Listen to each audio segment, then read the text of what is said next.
Yes, people, welcome back to the channel and welcome back to Yash Talks Football. Different setup again. I'm trying to experiment with using my actual PC and not my Mac so I can just do it all at once.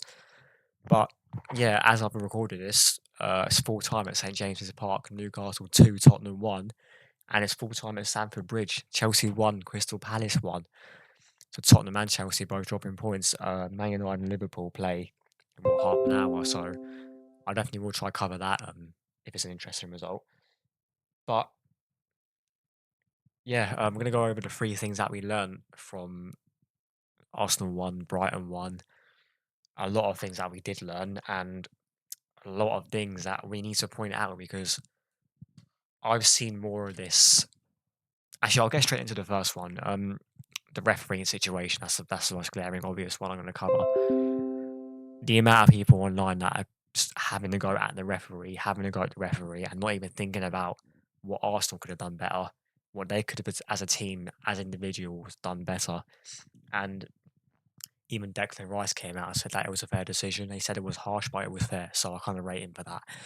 But at the same time, if we look at referees, like since I've been watching football personally, as long as I can remember, the referees have always been crap. Let's not get it mistaken. The referees are not great, but the players know this. And the problem I've got here is that Declan Rice knew he was on a yellow card from the first half. Why did he not think that he was on the yellow card and avoid doing that sort of trying to be slick sort of stuff? He knew he was on a yellow. He should not even have bothered doing that. And that's just brain dead decision from him. And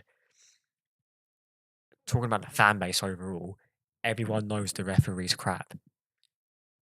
So, and yet they can use that as an excuse to sort of deflect from the game. But we had we played better going down to 10 men. We were creating more chances.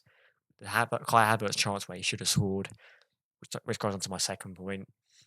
Saka, he was stretching, but still, I mean, you could even say Havertz should have done better with the pass because it was too much in front of Saka, and you could tell he was fully stretching his left leg to get there. We were looking more threatening with 10 men, and that's not a good thing because, and when we were at 10 men, why did we not bring on Jorginho? You need someone to sort of just calm the midfield down a little bit, an experienced head. At that point, Rice has gone off, so it was only Thomas Partey in the midfield, which is why no wonder why they managed to cut open that one pass from Lewis Dunk. And yeah, it's just not a good situation to be in now because now Rice is suspended for the North London derby. Probably will have to be Partey and Jorginho because Marino is not fit. We can't play Kai Havertz in midfield away at Tottenham. It just won't work. So yeah, that's my sort of thoughts on the red card. And overall, to Declan Rice as well, you shouldn't even don't give the ref a decision to make in the first half either, because like I said before, we know the referees are bad, and they will try anything to. Look, I'm not saying this to Arsenal that they're Arsenal biased because they're not, because every team gets bad decisions against them. But just don't give the referee a decision to make. My second point, Kai Havertz scored a great goal in the first half. Very nice finish, but brain dead from Lewis Dunk. That chance he got in the first half, any competent striker would have buried that, which is why I've been saying for God knows how long, since this time last year, since I've actually probably started making videos, we need a striker. Kai Havertz is not the guy to lead the line. He is a squad player at best, and we're debating whether he's even that, because he's not that good. Another reason to show that transfer window was an absolute disaster, and people giving it 8s, 9s, 7s out of 10. For me, it's a 2. What have we actually done? What have we properly addressed apart from the left back situation?